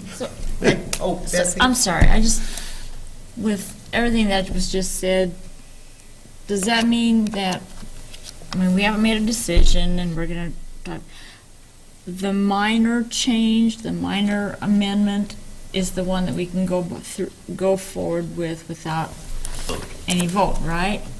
That's correct. It does not, a minor change to the urban renewal plan does not, by our statute, does not require a vote of the people. What you've received from the committee is just a recommendation that you only do a minor amendment. Yeah, that's what I thought. But that, again, is only a recommendation, and the council could choose to do whatever you want to with that recommendation when you get to the bigger question of how you want to fund it. All right. So next is business from the council. Rich, anything? I have a short piece, 40 or 50 minutes. I spent lunch today at the Oak Creek Correctional Facility. It was, went out there with Will Tucker and had a nice, I had some chat with some of the young folks who are there entwined. Interesting. I never knew that it was really, that they had closed Hillcrest to females. I was still under the impression that Hillcrest had females, and of course all the female young folks are here at Oak Creek. They're separated between the county and the state. I would encourage people to go look at their leisure. It's you have to make arrangements, but it's an interesting tour, if nothing else. It is. I've been out there actually many times, and actually when it was even before they even housed any of the gals and guys back then, when it was just constructed in '98. But I was just there for their graduation, for the girls, for their high school graduation, and it's, my heart goes out to the gals, and it's really unfortunate the situation they're in, but I just look at a lot of it as kind of the foundation they had in their life and put them in this situation. But they have a comfort zone there. It's amazing to see they kind of build a family, and they have a lot of friends, and it's real warm and comforting to see the environment they're in is really beneficial for them and for their future. So it's building them a new path in their life. But they've got wonderful staff out there, too, that are so caring and really helping the gals. So when they're able to get out, they've got a future to look at, and to be able to, something to look forward to. But it's heart-wrenching knowing in some of their situations. But, yeah, thank you for going out there. It's not too many, a lot of times we kind of forget about the Oregon Youth Authority out there, but I tell you, they've got great staff and been doing a wonderful job, so. I was most impressed by the local folks, the Lynn-Benton County, the county run. They have food from the other facility. They're not using the stuff from Aramark. And the school that they have there, they have a teacher and a helper, and they're teaching several grades, sometimes at the same time. And their focus is all about attitude. And it's the kind of thing that you are glad a kid who has run up against a tree repeatedly is finally getting, because you listen to the stories of the kids, and it's obvious that they didn't get a whole lot of help when they got home from school, and so a lot of times they didn't go to school, and they just went off and got crazy. So It's positive great. experience. Yeah, that they're giving them the education. And Oregon Youth Authority's been great, too, partnering with even our Parks and Rec. They've gotten the girls to have this garden out there and this greenhouse, and so they were doing a lot of plantings and stuff for us, and a lot of wetland-type plants, and nurturing them, and they just put their heart and soul into all of of this garden area. So it's really something to always look at whenever we're needing certain plants within the city. They're willing to partner with us. But it's been really it's an amazing facility out there. But yeah, glad you went. So thank you. Yeah, Ray? Question just for Wes or Stuart, I'm not sure. 4 of us volunteered to pick up 1/4 share of the signage fees. Yes. Logistically, do we sign something? How do we make that happen? Do we just write a check to the city, or how do we do this? We accept credit cards, cash, or checks. As it was mentioned about, just taking it out of our monthly stipend or whatever. I mean, Extra zeros. It'd be preferred to write a check or not through a stipend. pay that in the city of Albany? Yeah, because That way they get the money quicker. Yeah, you can use it as a donation. Yeah. Okay. Mhm. Okay. Yeah. Okay, yeah, thank you, that's very gracious. I would hold off until we know what the cost is, because some signs, Our volunteer effort might have to go up a tad? no, I think it would probably go down. There may be some that have no cost. So we've got to work through the details, knowing where the signs go. Okay, so just let us know when it's time. We'll send you a bill. Send them a bill. Yeah, well, that's very gracious of you counselors, so thank you. Okay, anything else, Ray? No, okay, Bessie, anything? Okay, Bill and Dick? Yeah, I wanted to say that our discussion with the chamber and so forth, their presentation, that it reminded me of several years ago when one of my friends was commenting on all the really nice shop equipment that the school district was getting rid of, because I think 2 things. One, they were having a hard time paying for the instruction in shop. Mm-hmm. And 2, the feeling that these modern days are not going to have to do this shop kind of stuff. It's all going to be book learning. And I thought, what a shame. It seems to me you ought to keep that. And I thought back to when I went to high school. It was a brand new high school. I was really looking forward to taking metal shop.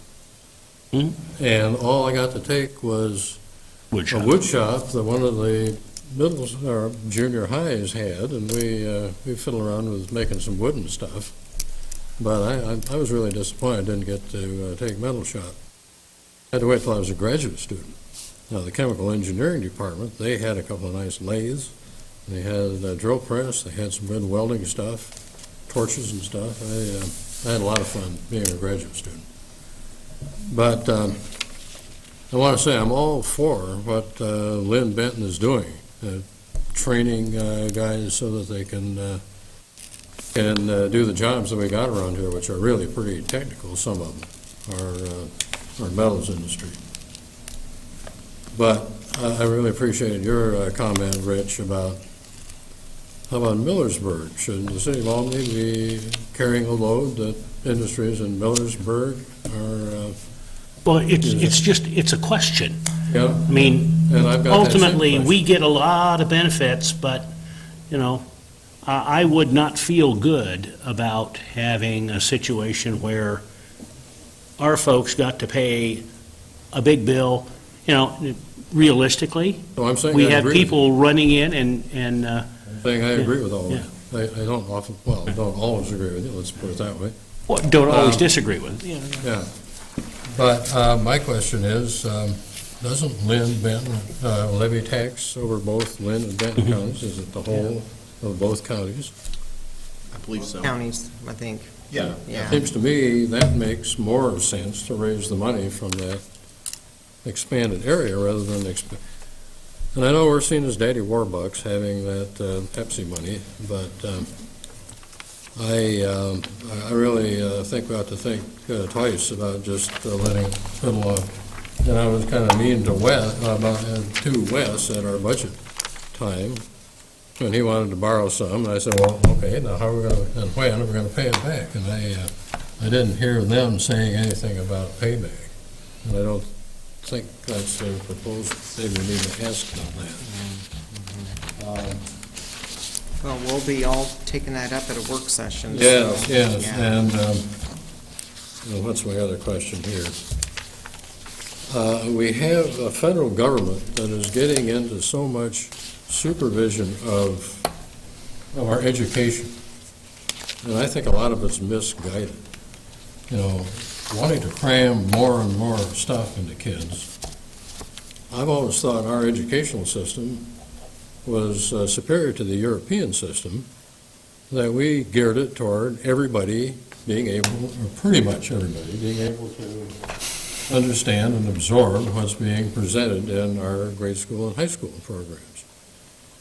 I didn't take any, I took all the math I could in high school, going back to high school again. I didn't get to take calculus till I was in college. I took spherical geometry and I took algebra 4. Take any calculus. And you stop and think, how many of us ever used calculus? Anybody here? In my workplace? A couple of times. You do? Okay. Well, I don't now. No, but Well, I mean in your work. Who uses, more importantly, who uses trigonometry? Who gets it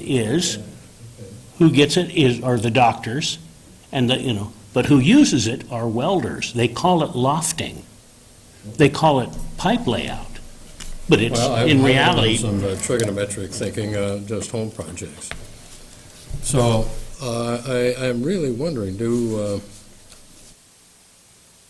educators want our supervision as a government entity? And I think if we're going to give them a hand amount of money, shouldn't we be kind of supervising? They probably aren't thinking about that.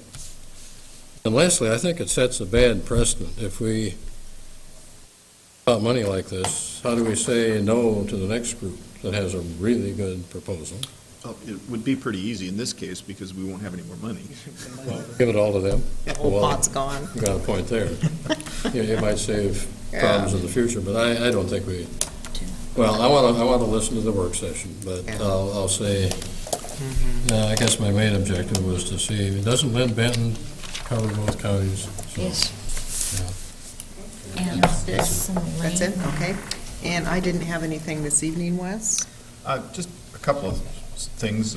One thing I would like to do is express my thanks and also just pass along a story we got from a deputy DA regarding the apprehension of a suspect in some very serious crimes that have taken place around the community. That involves some really excellent work on the part of our detectives and think Chief Latanzio and his department deserve a lot of credit for doing a good job of getting the person they believe to be responsible and putting great effort there. So They did. Hear, hear.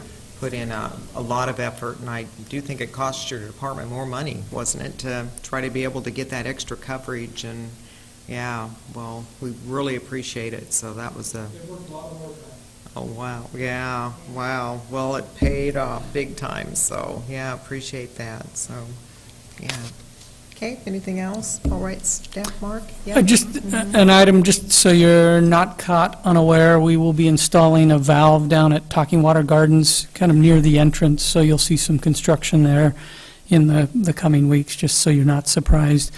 And then just an interesting thing, I found out at this afternoon that a local home builder has submitted a request to do a partition on Bloom Lane, and you'll remember, we have the potential LID there. So we'll be having to make a decision whether to require him to make road improvements or sign those infamous petition waivers. His property's at the far east end. But, so we'll be working through that, and that may be part of our discussion when the LID comes back to you, so. That will be, yeah. So, okay, staff, have anything else? So, yep, was that it, Mark? That's it. Yep, okay.